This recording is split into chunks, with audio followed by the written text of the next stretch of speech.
Okay, we're just going to make a quick video here, cover a lot of topics, probably some familiar to you, some not. But first, we'll just start off with what's with the thumbnail here. Well, that's how we started the meeting last night, and that's kind of what the video is going to be about today. And so, it's a takeoff on that old joke. Well, how many psychiatrists does it take to change a light bulb? Well, it only takes one, but it really has to want to change. Well, that's the same way with us. We can't, if we want to know the spirit and everything, we can't keep going about doing the same thing and holding the same beliefs and not changing and expect that we will come closer to revelation, that we will come closer to truth, and that we'll come closer to understanding. So one of the first things that, especially like in the meeting that we talked about, and let's just change some of our terminology, some of the concept.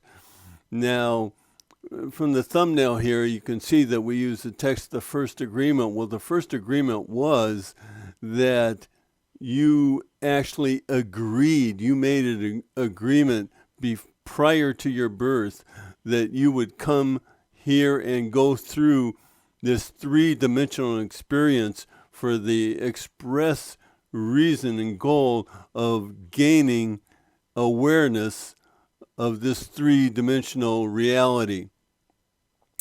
Now, when you make this agreement, after the fact, after we're born and we get socialized and we become familiar with all the established religions, we give many names to God, and we try to understand our spiritual nature through that type of terminology, through academic text and readings and such. But I think if we change the terminology, it starts to become a bit more clear. One of the changes you have to make is right in the beginning to, realize that you made that first agreement, which probably isn't a big hurdle. But then one of the changes you want to make is that prior to birth and then after going through the portal of death, because we are connected to the spiritual domain and we're connected to what resides after death. And in that domain, there, instead of calling it God, we're going to call it a benefactor. Now, why would we do that? Well, we're going to call it a benefactor because when you use that terminology, when you understand that you're connected to a benefactor, it takes on a much more personal type of understanding. You can feel it a bit more because the term God or source or any of that has become a little bit staid in our terminology, and it's taken out some of its impact, But when you understand that you are here as the result of a benefactor, then hopefully it takes on a whole different meaning and experience to you. Now, when you understand that you have come here at the agreement that you made with a benefactor, and that benefactor you are still attached to it, to that benefactor through the will, your will is attached to the benefactor's will, then you understand that you essentially are an emissary of this benefactor. You are an agent of the benefactor. You have come here to do the benefactor's bidding. You carry the benefactor's request. You carry his authority. You speak for the benefactor. You act in behest of the benefactor. And you're here to acquire awareness for the benefactor. So essentially, you are a servant of knowledge. You are here to serve and gain knowledge for the benefactor.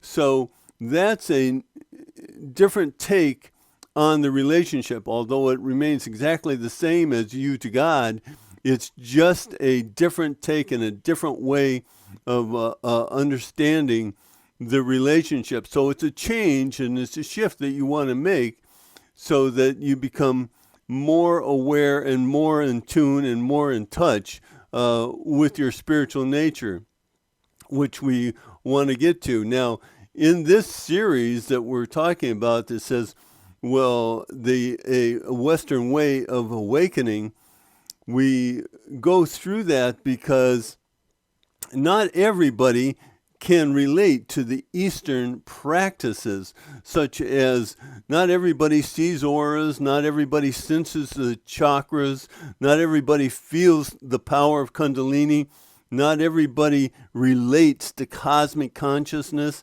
not everybody communicates with spiritual guides, not everybody experiences past lives, not everybody intuits these vibrations. Not everybody has lucid dreams. Not everybody does astral projection. Not everybody does remote viewing.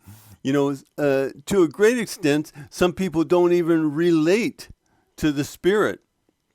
So we're changing that aspect of our understanding. And so when we change that, we want to change our beliefs.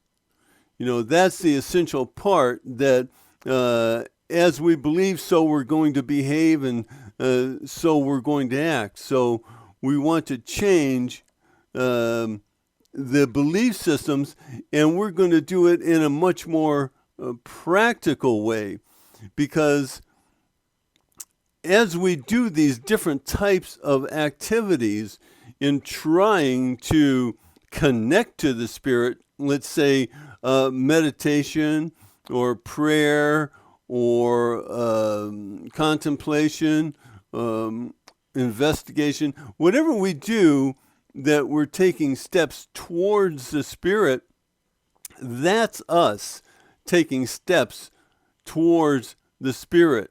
Now, you have to understand that you're living in a paradox. Because if we go back right to the beginning, even if you take it from the Bible, in Genesis chapter 3, like verse 22, something like that, it says that this is God speaking, and he says that he has to take action, God does, because otherwise man will become like us.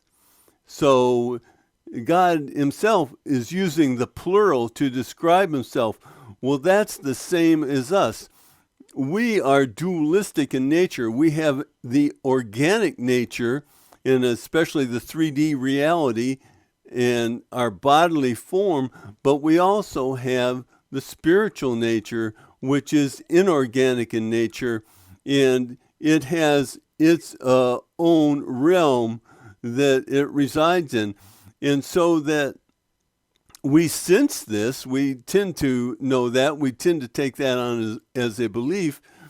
But as we do things to try to connect to the spirit, the thing that we don't realize is that the spirit itself is trying to come to know us. It's trying to connect with us. We just have to make that available, to make that reality conducive to the spirit, so that it can come to know us better and work with us better and reside with us better. For instance, when you take this organic world, when you just take this side of it, the three-dimensional reality, with its social system and its cognitive system on the social side, when you try to make sense of that in the one half of it, which is the organic side, it's not going to make sense. It's very confusing. We live in a world that is chaotic, in a world that is entropic, that is in a world that's egotistic, in a world that is consumed with power and everything. Well, it has these aspects because it's only taking in one half of the picture, and we're only working with one half of ourselves. We're not working with the Spirit. But when we do things like, let's take meditation, for example, when you calm the mind, you are making yourself more like the nature of the Spirit, and you're giving it the ability to reside in it. Because when you take, compared to what we just said about the world and its chaotic state and to some degree deranged state, because that's the idea of entropy, that it's not going to be orderly and it's not going to be in a harmonious arrangement. But then after death, if you consider it to the Christian aspect of heaven or anything else, that it is on the spiritual side of our duality, then on that side it is harmony, it is peace, it is comforting, it is love. It is a place then where there is order in the arrangement of the understanding and the reason. Everything makes complete sense.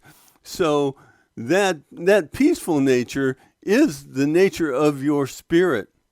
And when you go into something like meditation and you calm the mind, and this is something that they talk about. Everybody says you have to get rid of the mind. Well, again, that's not right. You don't get rid of the mind. What you do is you change the nature of your mind so then it can hold spiritual beliefs. Just like our belief system on the organic side, the worldly 3D side, we have created the belief systems that are academic, logical, reasonable, linear in nature. Well, the spiritual side also has a cognitive system of beliefs, but the beliefs on the spiritual side revolve around truth and understanding in the holism of all of us being one. So we have to take on that nature. And when you go into something, for instance, a meditation, and you've simply quieted the mind, and you've shut down the chaos and confusion and the hecticness of the world, then you've created an environment where the Spirit can come in, because it wants to know us. It comes in and it can reside there. Then it will just take note of what your beliefs are, and it will take note of how long, even after you come out of meditation, do you hold that peaceful nature, or does it just go away instantaneously and you're back to the other thing? Or the other way of being. So because you want to maintain that peaceful, understanding nature, because you want your spirit to be able to indwell you. You want it to be able to reside with you. You want it to be able to be equal to you. That doesn't mean that you don't use your logic and your reason and also your awareness of the 3D world as you have accumulated it. But it does mean that now you're integrating it with the beliefs and understanding that the Spirit provides and everything. So It all starts with this idea of change, and you want to change. And so we talk about we're going to change the terminology, and we're going to understand that we are the emissaries, the agents, the ambassadors of a benefactor. Well, just like that suggests a benefactor, what are the benefits? Well, the benefits to us in this worldly realm, in this three-dimensional reality, is that as we gain awareness, we gain the understanding of love. So that if you gain an awareness where you're entirely then enlightened, then you come into that thing that they call agape love, or the godlike love for your fellow man, for nature, for the whole of existence, and you no longer have the fear either of the chaos or the fear of death. And that's the benefit that you get.